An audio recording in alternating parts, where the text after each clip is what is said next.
ഡൽഹി നിയമസഭാ തെരഞ്ഞെടുപ്പിൽ മുഖ്യമന്ത്രി അതിഷിക്കെതിരെ കോൺഗ്രസ് നേതാവ് അൽക്ക ലാംബ മത്സരിക്കും. അഖിലേന്ത്യാ മഹിളാ കോൺഗ്രസ് അധ്യക്ഷയാണ് അൽക്ക ലാംബ. വിവരങ്ങളുമായി ഡൽഹിയിൽ നിന്ന് ശരത് ലാൽ ചേരുന്നു. ശരത്, ഏതായാലും ആം ആദ്മി പാർട്ടിക്കെതിരെ കോൺഗ്രസ് ശക്തമായ മത്സരം തന്നെ കാഴ്ചവെക്കും എന്നതിന്റെ സൂചനയായി വേണ്ടേ ഇതിനെ കാണാൻ അതിഷിക്കെതിരായി അൽക്കയെ ഇറക്കിക്കൊണ്ടുള്ള തീരുമാനത്തെ? കോൺഗ്രസ് ഒരു വിട്ടുവീഴ്ചക്കുമില്ല എന്ന് കാണിക്കുന്നതാണ് അൽക്ക ലാംബയുടെ സ്ഥാനാർത്ഥിത്വം. അതുമാത്രമല്ല, ഡൽഹി മുഖ്യമന്ത്രി അതിഷിക്കെതിരെയാണ് അൽക്ക ലാംബ മത്സരിക്കുന്നത്. മുൻ ആപ്പ് നേതാവും കൂടിയാണ്. കോൺഗ്രസിൽ ചേരുന്നതിന് മുമ്പേ ആപ്പിന്റെ വളരെ വലിയൊരു നേതാവായിരുന്നു അൽക്ക ലാംബ.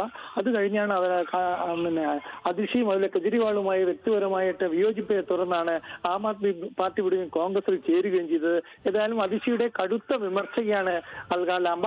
അൽക്ക ലാംബയാണ് മത്സരിക്കുന്നത് കൽക്കാജി 50ാമത്തെ അസംബ്ലി സീറ്റിലാണ്, കൽക്കാജിയിലാണ്. നേരത്തെ ഇവിടെ മത്സരിക്കുന്ന കോൺഗ്രസ് സ്ഥാനാർത്ഥി 3ാം സ്ഥാനം. 2020 അതിഷി 55,000-ലേറെ വോട്ടുകൾ നേടിയാണ് ഈ മണ്ഡലത്തിൽ വിജയിച്ചത്. ഈ മണ്ഡലത്തിൽ ആ സമയത്ത് 2020 കോൺഗ്രസിന് കിട്ടിയത് വെറും 5,000 വോട്ട് മാത്രമാണ്.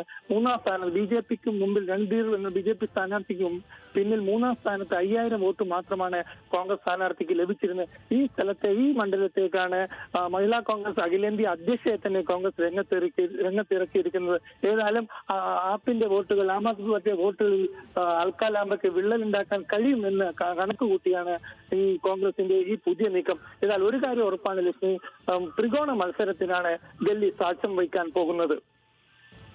ഡൽഹിയിൽ നിന്നും ശരത് ലാലാണ് വിശദാംശങ്ങൾ പങ്കുവച്ചത്.